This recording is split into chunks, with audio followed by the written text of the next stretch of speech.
transcend geographical borders, and therefore it is very difficult to deal with some of the offences without cooperation amongst different countries.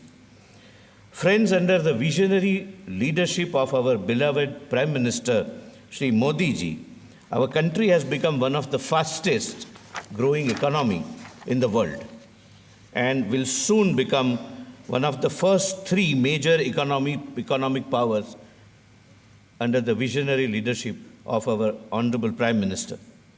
With the development on the economic front and all other fronts taking place simultaneously, the legal challenges have also increased manifold. The subject of this conference cannot therefore be more apt and more relevant. We shall have to consider jointly our respective legal frameworks and justice delivery administration so as to ensure that cross-border challenges in justice delivery system is addressed while keeping in tune with our respective constitutional goals and limitations. India is a signatory of Vienna Convention, the Palermo Convention, and all other conventions, and is also a member of Financial Action Task Force. India is committed to deal with several global legal challenges for which we shall have to have mutual legal assistance and sufficient legislative framework so that we can tackle and deal with certain global challenges together. Friends, India is a land of opportunities, and all of you are here to see that for yourself. Let the emerging India's economic scenario be the guiding light of today's discussion and brainstorming. I welcome you all. Thank you very much.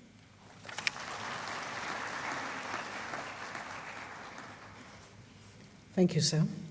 May I now request the Chairman of the Organizing Committee of the Commonwealth Attorneys and Solicitors General Conference and the Attorney General for India, Dr. R. Venkataramani, to please address the Assembly.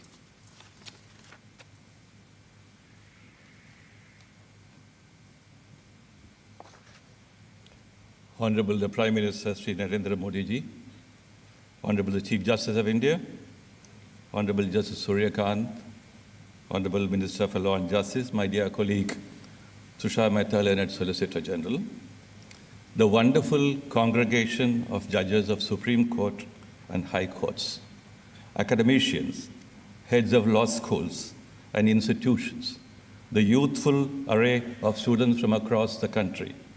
On your behalf, let me welcome our loving guests from abroad, including honorable judges from Australia, Bangladesh, Malaysia, Singapore, and Sri Lanka, who have traveled long distances to be with us for the next 3 days. The chilly winter has been made warm by the bright presence of each one of you. I personally thank each one of our guests for having gracefully accepted the invitation to be part of a great sharing congregation and a lasting journey ahead. I thank the Honorable Prime Minister for being with us today in the midst of his endless queues of schedules. His continuous engagement in the quest for enhancement of justice administration will always be with us.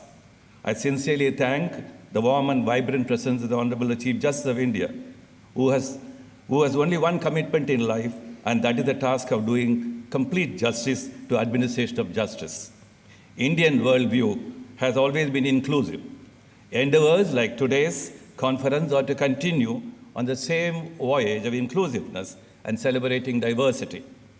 Justice needs and demands of peoples of all nations are changing. We are moving into a world of sharing as against a world of control and hegemony. We now read, write, talk, and debate about enriching a free world where all peoples will carry liberty and rule of law in their hearts and democracy and peace in their sleeves. From a world drowned in dividing ideological clashes, we have moved towards a meltdown of ideologies. We are called upon to design and devise ideas and measures to unflinchingly stand by equal regard for all, transcending the fence of religion, faith, and other dividing identities. All these demand that we constantly refashion our democratic institutions, our governance institutions, and our judicial institutions. All these demand that we are always on the vigil against the emergence of newer forms of hegemony and control by any country or by any people or even by economic forces.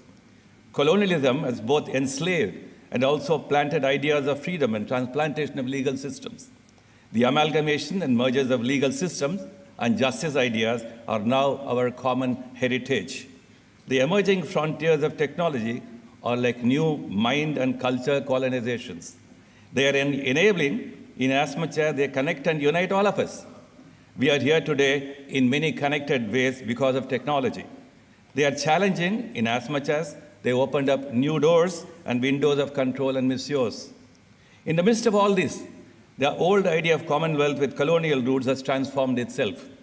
The Association of Commonwealth Nations is blossoming in new ways. We have the Commonwealth Lawyers Association, the Commonwealth Law Reforms Commission. One missing link, I thought, is the legal education collaboration and its contemporary connection to our exchanges in trade, commerce, and dispute resolution concerns.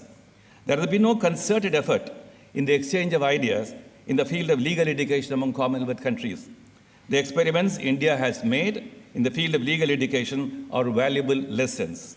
The study of the scope for Commonwealth justice education framework as a fair model is an exciting invitation.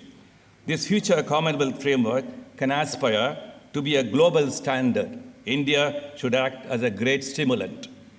While there are efforts to establish international legal standards in areas like human rights and trade, the absence of relevant regional or universal legal codes has left a vacuum and uncertainties in cross-border justice delivery, and thus meets challenges in ensuring consistent justice across borders. The digital nature of many contemporary crimes, such as cybercrime and online fraud, poses challenges in investigations and prosecutions across borders. Our legal education programs may like to have special chapters on these matters. The lack of consistent international regulations in relation to emerging technologies adds to complexity to cross-border legal responses and dispute resolutions. It is time for a Commonwealth Legal Exchange Platform and a Commonwealth Legal Exchanges Convention to begin to address these concerns and to transform the fundamentals of legal education. Today's assembly is symbolically a New Delhi convention. The idea of all of us being together under the umbrella of the Commonwealth Legal Education Association is to debate how to move into changing the landscapes of legal education into justice education. Addressing the justice needs of different sections of our communities, addressing the needs of cross-border justice and legal exchanges on an equal regard basis. We need to create and sustain important platforms for such exchanges. This beginning today is a humble hope for enduring relationships and connections. At the bottom of it all is the bondage of our cultures and values, distinct and special, but universal. I welcome each one of you once again.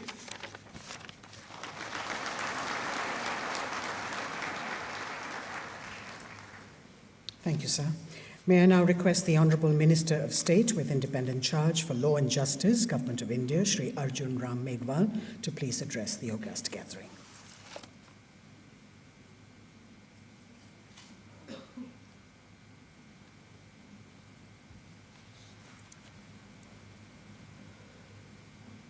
Today, on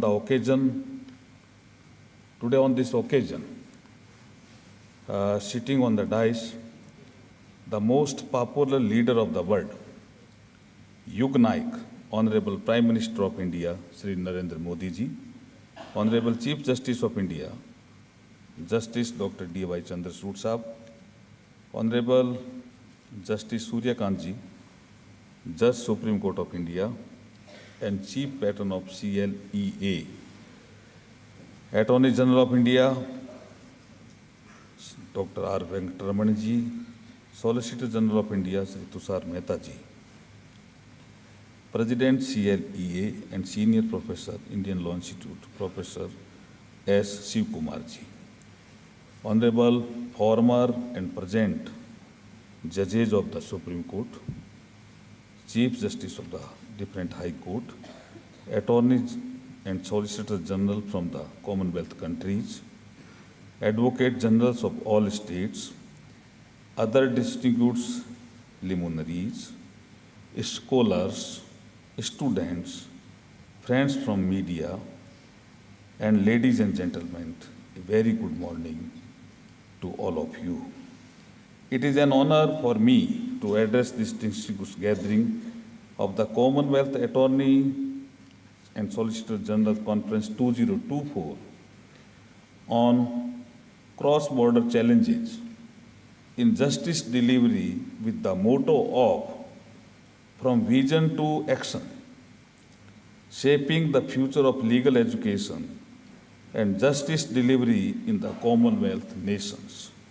I extend my sincere appreciations to the Commonwealth Legal Education Associations for partnering in organizing this significant conference. India is a mother of democracy and the largest member states of the Commonwealth, having nearly 60% population of the association, proudly welcomes all the valued dignitaries to this prestigious conference.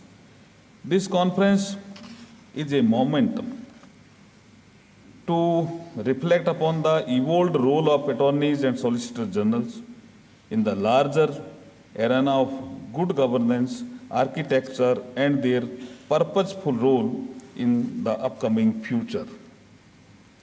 The timelines for institutionalizations of the post of Attorney General and Solicitor Generals may vary among the member states of the Commonwealth, but the historically perspective gives us valuable insights into the advisory role of this fraternity. Their invaluable suggestions and wisdom have helped to simplify the sophistications leading to better decision-making to facilitate rule of law for the leaders at the helm of affairs. In India also, the wisdom of the founding fathers of the constitutions has designated the Attorney General as a constitutional post. He is the highest law officer and chief legal advisor in the country. Once Baba Sahib Dr. B.R. Ambedkar said,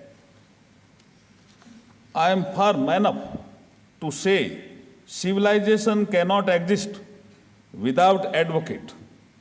Law is very foundation of civilization. I would like to add that being at the intersection of the diverse legal, political, constitutional functions, the attorneys and solicitors general are responsible stakeholders of the governance paradigms. Their single opinion has dramatic potential to bring effectiveness and purpose to national and international affairs. Today, in the technologically connected world, we are living in a global village. The global challenges of the day require global solutions through the coordinated efforts of all stakeholders. I am happy to note that this conference is addressing diverse yet interrelated ranges of issues that include the judiciary and justice system, legal education, and global legal challenges. Technology has emerged as a big enabler for digitally empowering society. India has showcased testimony to it as it has marched ahead with the commencement of a citizen-centering, technology-driven modern legal system.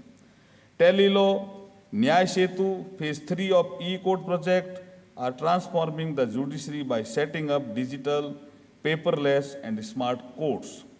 It has emerged as a global leader by conducting over 3 crore judicial proceedings through video conferencing. The nation has leapt forward to becoming Viksit Bharat by 2047. The Ministry of Law and Justice is religiously aiming to achieve justice for all through the speedy, affordable, and technology-enabled citizen-centering doorstep justice delivery system. I feel that the outcome of this conference will not merely help to address the cross-border challenges in justice delivery, but also facilitate to rooting out the menace of climate change, global warming, terrorism, drug and human trafficking, cyber crimes, and extremism, among others.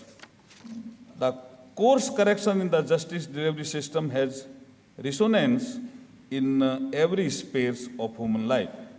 The whole world has sensed and fragrance of time-tested cultural values of Vasudev Kutumbakam, resonated during the successful G20 presidency hosted by India based on the theme of One Earth, One Family, and One Future. In conclusion, I would say that the dialogue, diplomacy, and aligned collective action are ways forward for amicably resolving the challenges and facilitating a better world for the upcoming generations. I am hopeful that this conference will become an instrument to take collective action by qualitatively shaping our dialogues and nurturing the diplomacy to build a just society, promoting peace, prosperity, and welfare of entire humanity. Jai Bharat.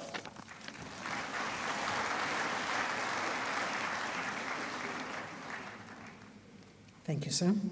May I now invite the Chief Patron and Judge of the Supreme Court of India, Honorable Justice Mr. Surya Kant, to please address the conference.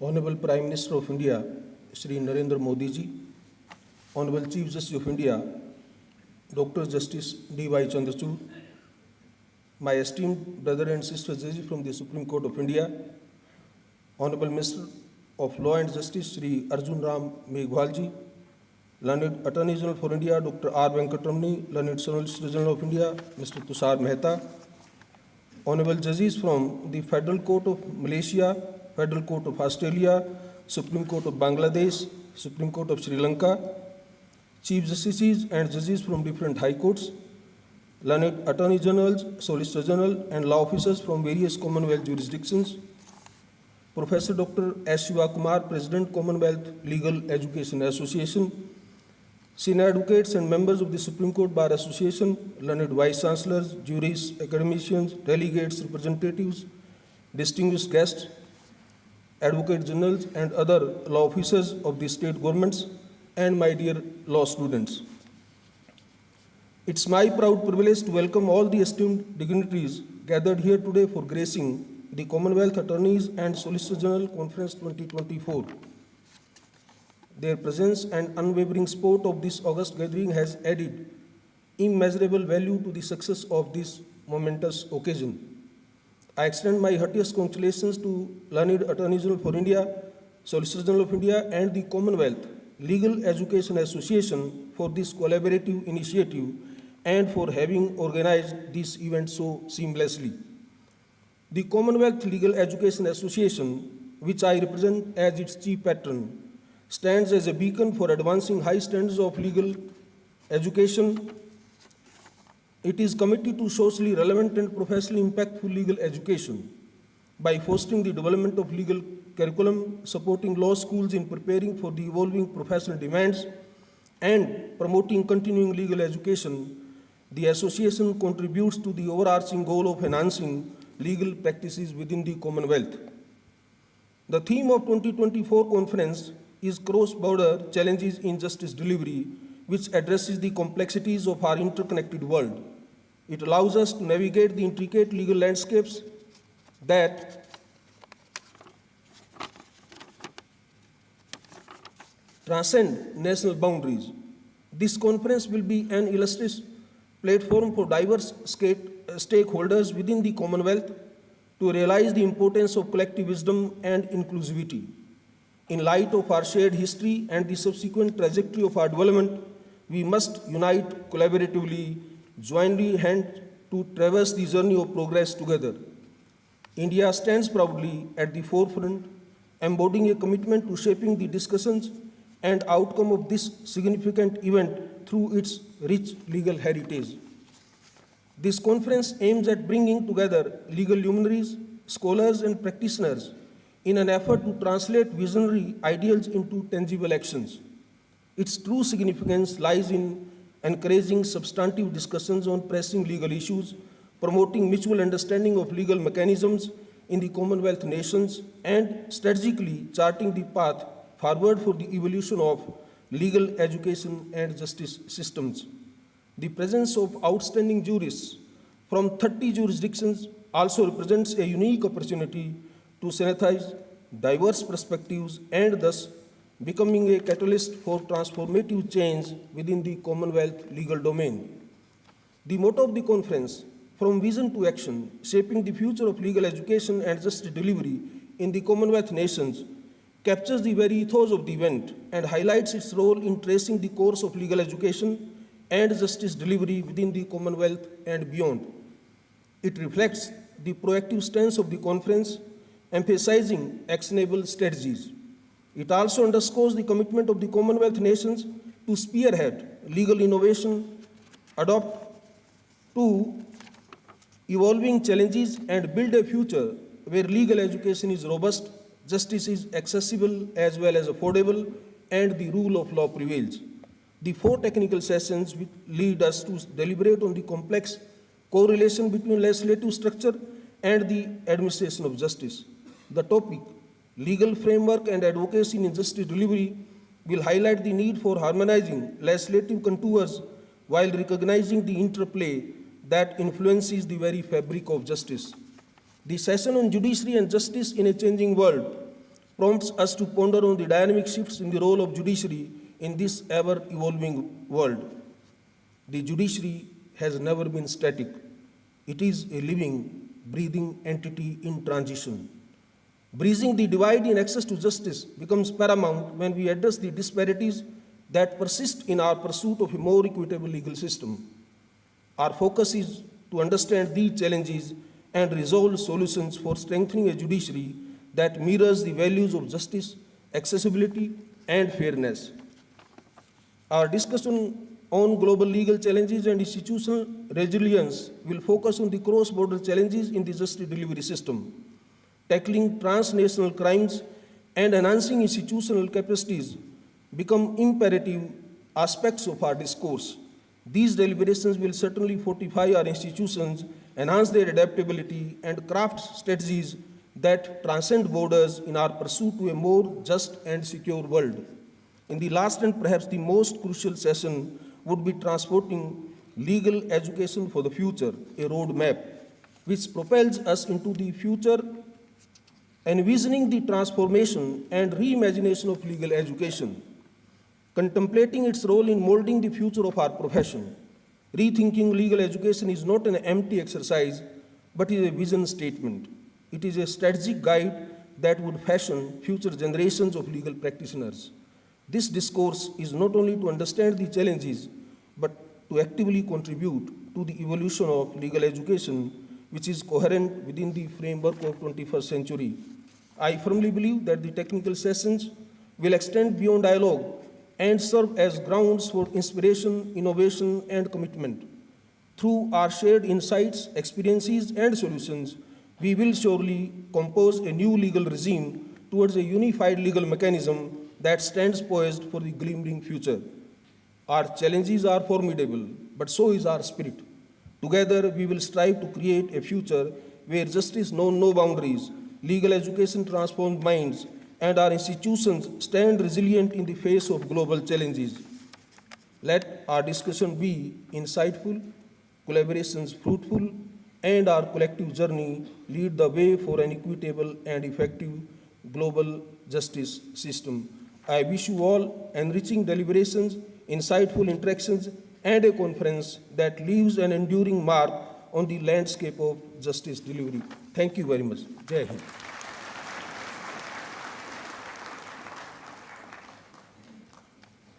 Thank you, sir. May I now request the Chief Justice of India, Honourable Justice Dr. D.Y. Chandrachud, to please address the conference.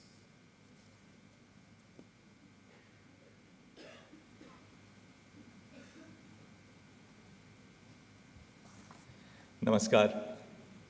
Honorable Prime Minister Shri Narendra Modi ji, Union Minister for Law and Justice Shri Arjun Ram Meghwal, my very distinguished colleague Justice Suryakant, the Attorney General Shri Venkatramani, the Solicitor General Shri Tushar Mehta, Dr. Shivakumar, President CLEA, Attorneys General, Solicitors General from the Commonwealth countries, visiting judges, Vice Chancellors, professors from law schools and students. I extend my sincere gratitude to the Office of the Attorneys General and Solicitors General of India, the Union Ministry of Law and Justice, and the Commonwealth Legal Education Association for organizing this conference of immense promise and relevance. As we convene here today and interact with persons of the legal fraternity from across various countries, particularly from the global south, we see numerous similarities and differences. But we are all bound together by a shared commitment to the pursuit of justice. The aim of this conference strikes at the heart of our collective endeavor to foster collaboration between officers of the court entrusted with the responsibility of justice administration. In today's rapidly evolving world, characterized by an array of pressing issues, the need to fortify institutional capacity is more urgent than ever before. This event is not merely a congregation of legal minds. It is a strategic alliance, a noble endeavor towards a more just legal system globally. As the inaugural speaker, I am compelled to underscore the significance of global collaboration and trust building in addressing the diverse cross-border challenges to justice delivery. The Sustainable Development Goals serve as a universal call to action to end poverty, protect the planet, and ensure prosperity for all. These goals resonate deeply with our core constitutional principles of justice, equality, and human rights. These goals are not specific to just India. They are an intrinsic part of our legal systems. But achieving these goals requires collective action on a global scale. By fostering partnerships and sharing best practices, we can amplify our impact and pave the way for a more sustainable future. The legal community plays a crucial role in translating these goals into action by utilizing its expertise to navigate the complexities of law and governance and ensuring that justice and sustainability go hand in hand. One crucial aspect of shaping this future lies in the realm of legal education. Globally, we are witnessing a paradigm shift from textbook-oriented teaching methods towards a more practical-based approach to legal education. While traditional legal education has focused primarily on theoretical knowledge, there's a growing recognition of the importance of practical skills in preparing students to the realities of legal practice. Law schools are increasingly incorporating experiential learning opportunities such as moot court competitions and internships into their curriculum. These initiatives provide students with a hands-on experience and real-world insights, equipping them better to navigate the complexities of legal practice. This is reflected in the countless international moot court competitions which are conducted by various colleges in different parts of the world, including India. Moreover, the emerging trends in legal education, such as the integration of technology and interdisciplinary studies, offer exciting opportunities for innovation and collaboration.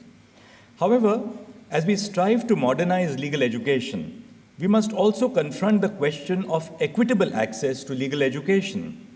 Entrance tests for admission to law schools must not be exclusionary of the socially marginalized.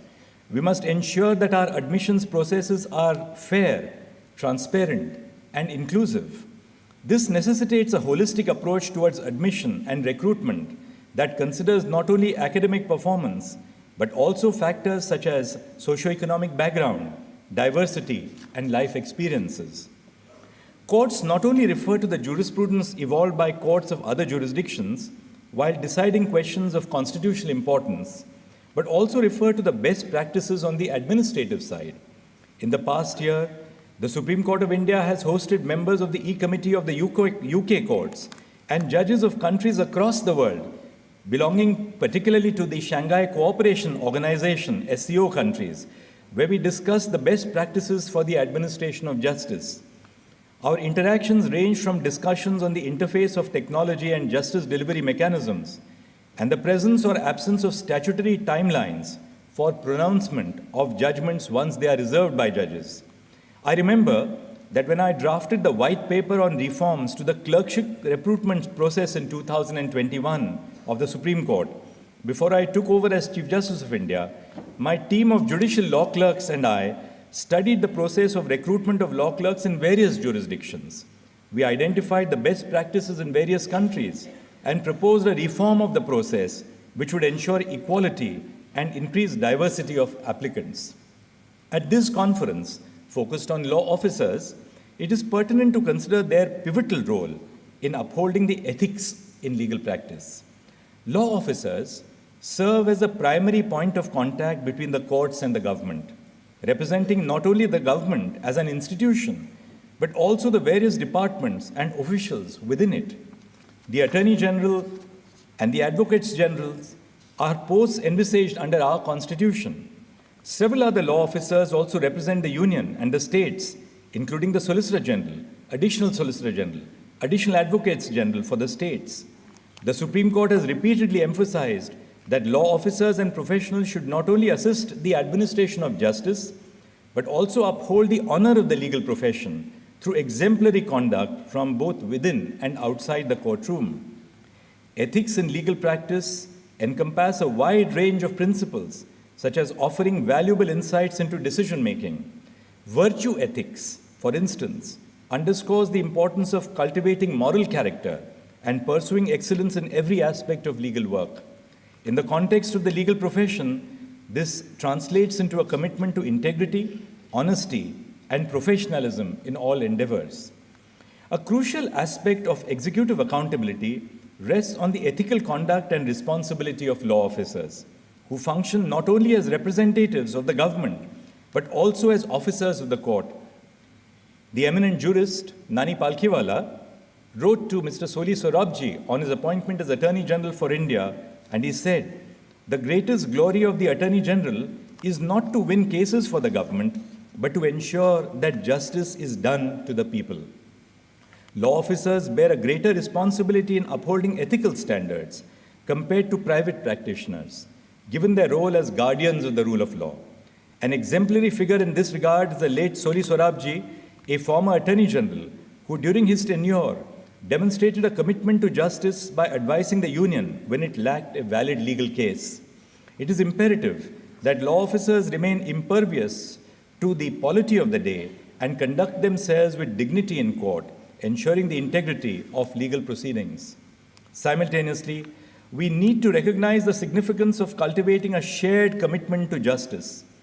Recent initiatives of the Supreme Court of India, such as the implementation of a standard operating procedure, SOP, guiding courts in summoning government officials, underscores the laying down of guidelines in this regard. This ensures a smooth code of ethics is formulated by judges in summoning government officials, and they are not summoned arbitrarily. The SOP emphasizes the imperative of treating government officials with dignity and respect in courts, discouraging disparaging remarks based on appearance or attire unless there is a violation of the dress code. Importantly, it cautions against leveraging the power to summon officials as a tool to pressurize the government, emphasizing that such actions should be reserved for circumstances crucial to the administration of justice.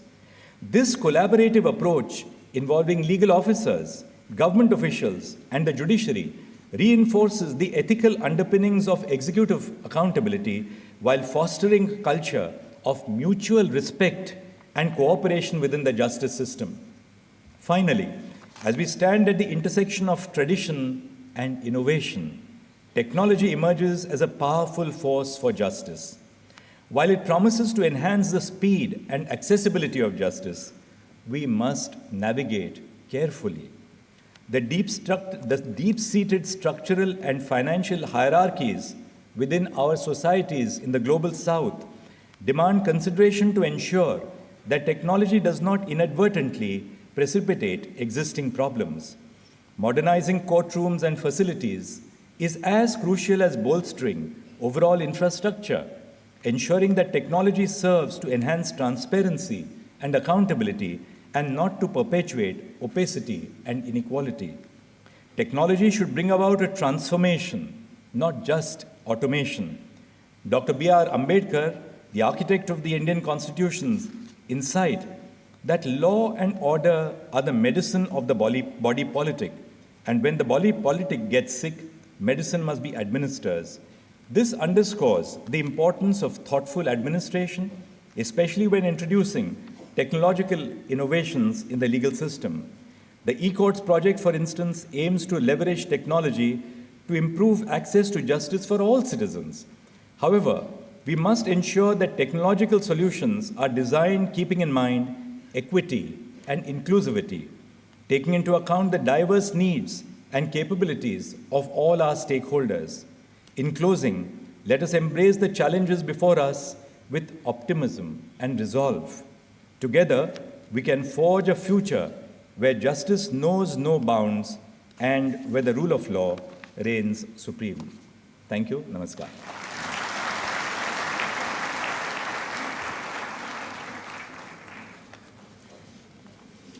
Thank you, Honourable Justice, sir. Ladies and gentlemen, we now have the privilege of hearing the Honourable Prime Minister of India, Shri Narendra Modi, share his thoughts.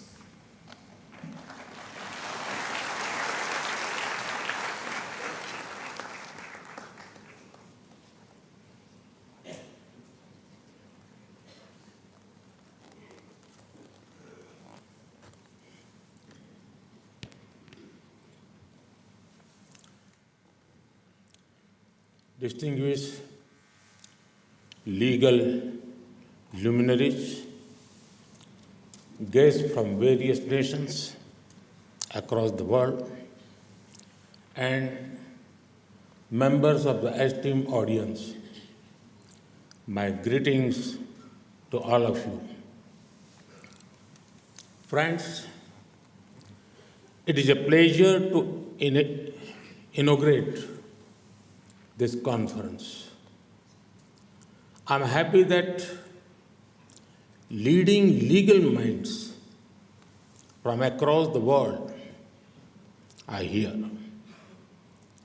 On behalf of 1.4 billion Indians, I welcome all our international guests.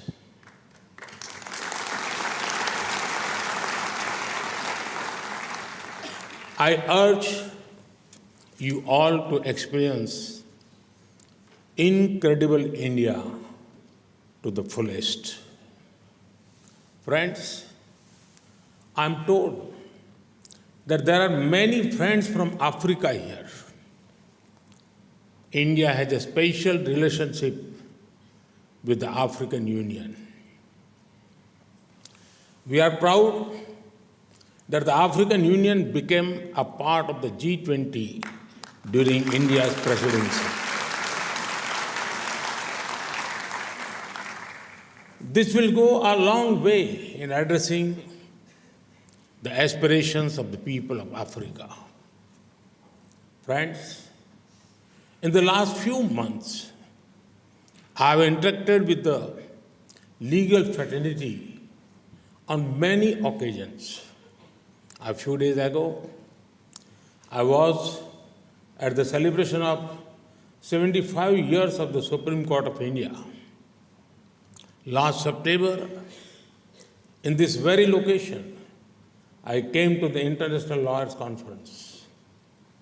Such interactions help us appreciate the work of our justice system. These are also opportunities to resolve for better and faster justice delivery. Friends, justice has been given great importance in Indian thoughts. Ancient Indian thinkers said, Nyayamulam Swarajyam Syat.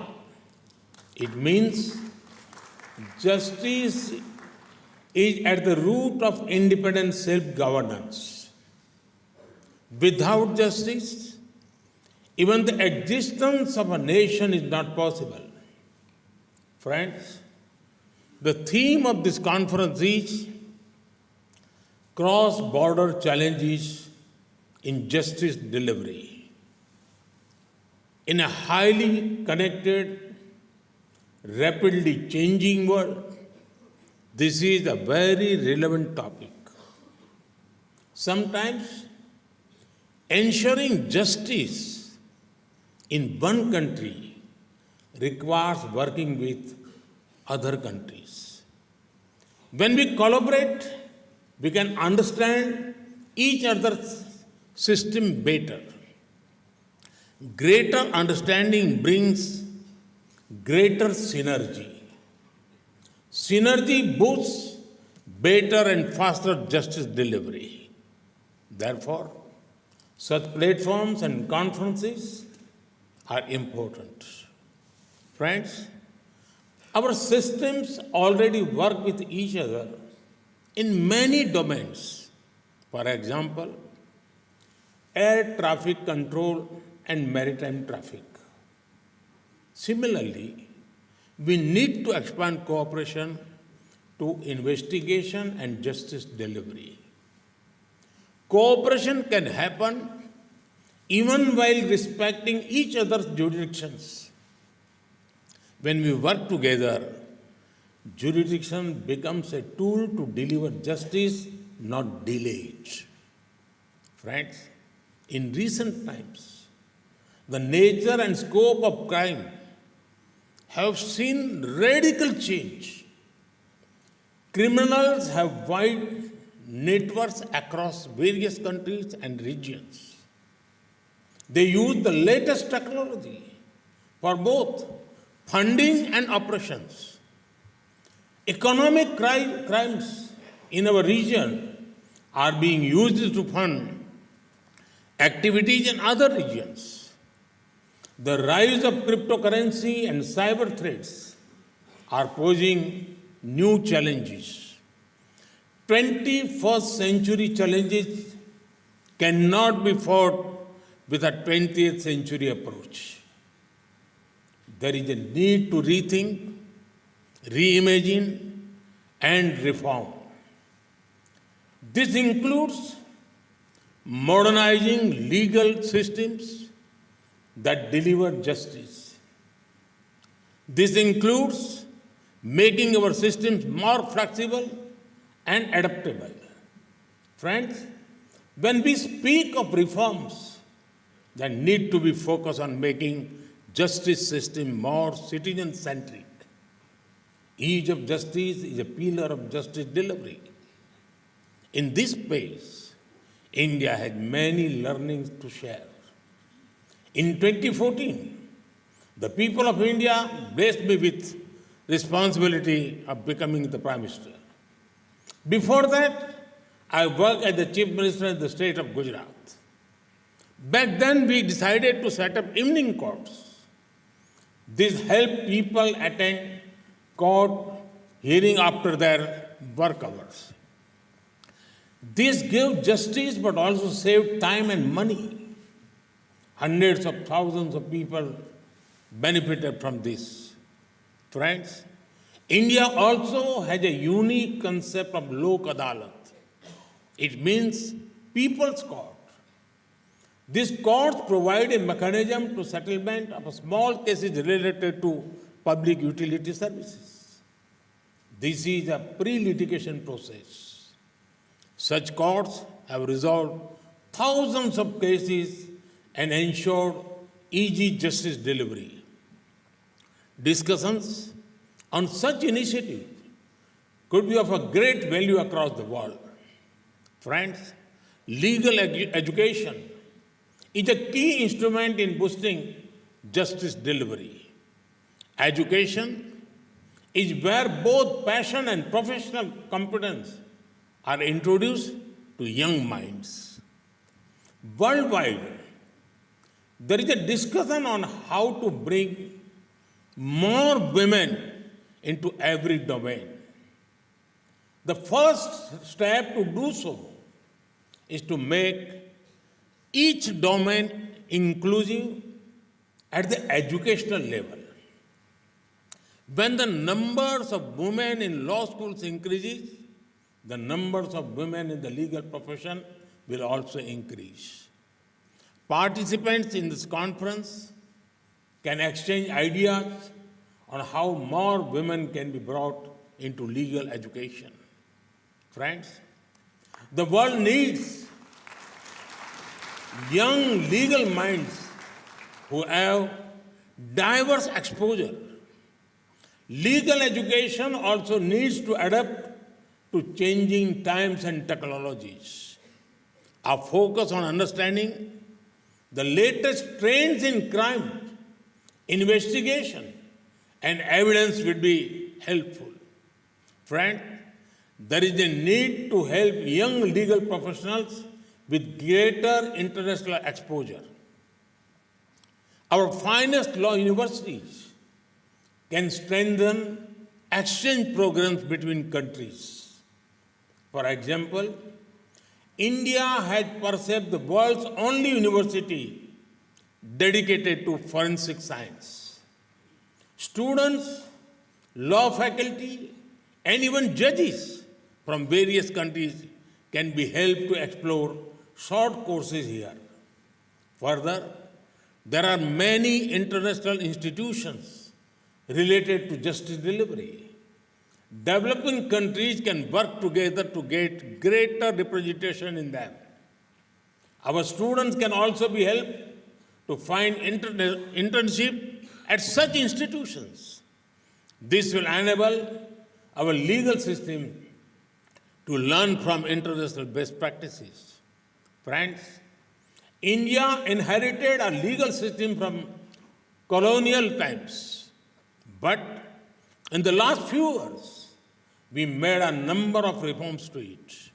For example, India had done away with thousands of obsolete laws for colonial times.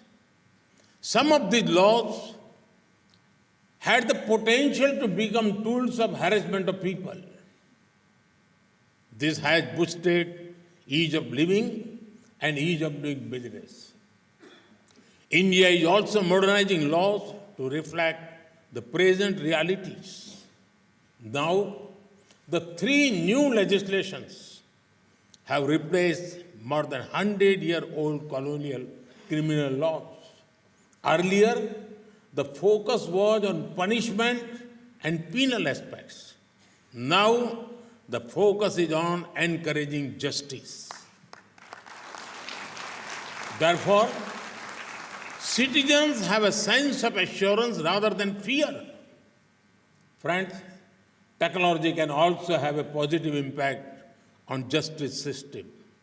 In the last few years, India has used drones to map places and provide clear property cards to rural people.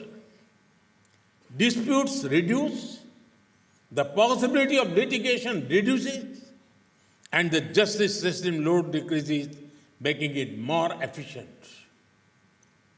Digitization has also helped many courts in India take proceedings online.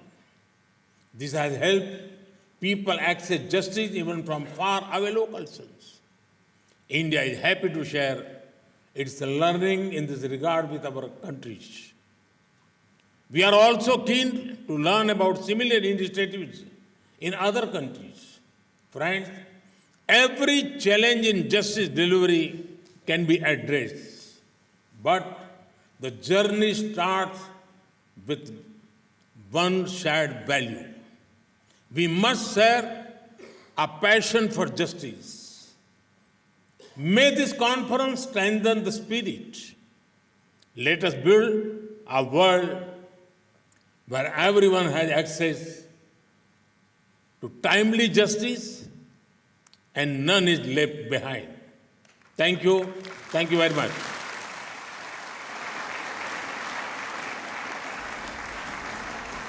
Thank you, Mr. Prime Minister. Sir, your words will be cherished for a long time. Ladies and gentlemen, we've come to the close of the inaugural session. Kindly remain in your places until the Prime Minister and other guests have left the dais.